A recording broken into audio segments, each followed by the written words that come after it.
Parce que vous avez parlé d'un complot. J'entends souvent cette expression. C'est pour ça que lorsque nous parlons de cette guerre dans l'Est, j'insiste en disant que ce n'est pas la guerre du président Tshisekedi ou de son gouvernement.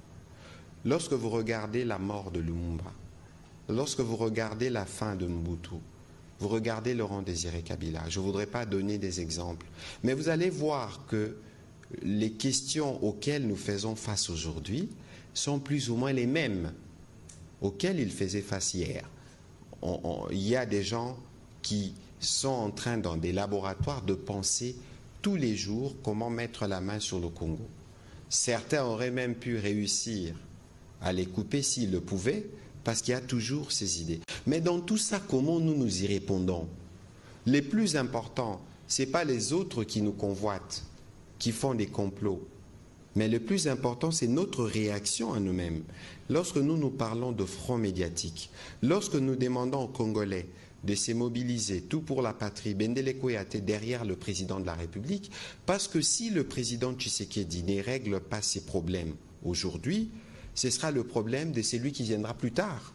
Parce que nous sommes dans un cycle qui a commencé depuis 30 ans et des gens ont appris durant ces 30 ans à se faire de la richesse, ils ont pris goût et ils ne veulent pas lâcher. Ils ne sont pas seulement, le Rwanda c'est sûrement la pointe de l'iceberg. Mon collègue parlait de la mise en demeure tout à l'heure. Non, dans tout ça, le plus important c'est notre prise de conscience. Lorsque nous disons que nous devons avoir nos jeunes qui s'enrôlent dans l'armée, parce que ces pays, il faut les défendre. Lorsque nous disons qu'on doit soutenir les efforts, regardez ce que nous faisons avec le président Tshisekedi. Le front militaire, jamais on n'a autant investi dans l'armée qu'aujourd'hui. Même si certains peuvent commencer à répondre, bon, il n'y a pas eu ceci, il n'y a pas eu cela, mais attention. Si les choses étaient si faciles, pourquoi le Rwanda mettrait 4000 hommes pour occuper quelques pans du territoire national? C'est parce qu'il y a une riposte en face. On n'a jamais autant investi dans l'armée. Lorsque vous regardez la diplomatie, lorsque vous regardez aujourd'hui, nous parlons de front judiciaire. Mais ça fait combien de temps que ces problèmes existent? Est-ce que vous avez déjà entendu une fois qu'on atteigne ces niveaux en termes d'implication? Vous avez vu le président, le procureur de la Cour pénale venir ici. Mais parce qu'on veut y mettre fin. Lorsqu'on parle du front économique, lorsqu'on parle de Primera, lorsque nous faisons cette action contre Apple, qui est à la fois médiatique, judiciaire et économique, mais vous pensez que nous le faisons pourquoi? Contre une mastodonte américaine.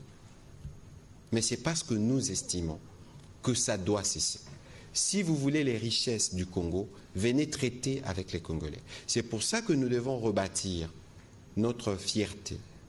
Mais pour le rebâtir, il y a des voies par lesquelles nous devons passer. Et nous sommes dans ces processus. Et tous les Congolais doivent soutenir le président Tshisekedi. J'ai dit doivent, parce que majorité comme opposition, je n'ai jamais entendu des deux bords de gens qui disent qu'ils n'aimaient pas le Congo. Le combat que le président Tshisekedi mène actuellement, c'est le combat du Congo dont les succès vont profiter à la fois à la majorité, à l'opposition. Et sur ça, il faut retenir, cher Eric Izami, que nous gagnerons sur tous les fronts.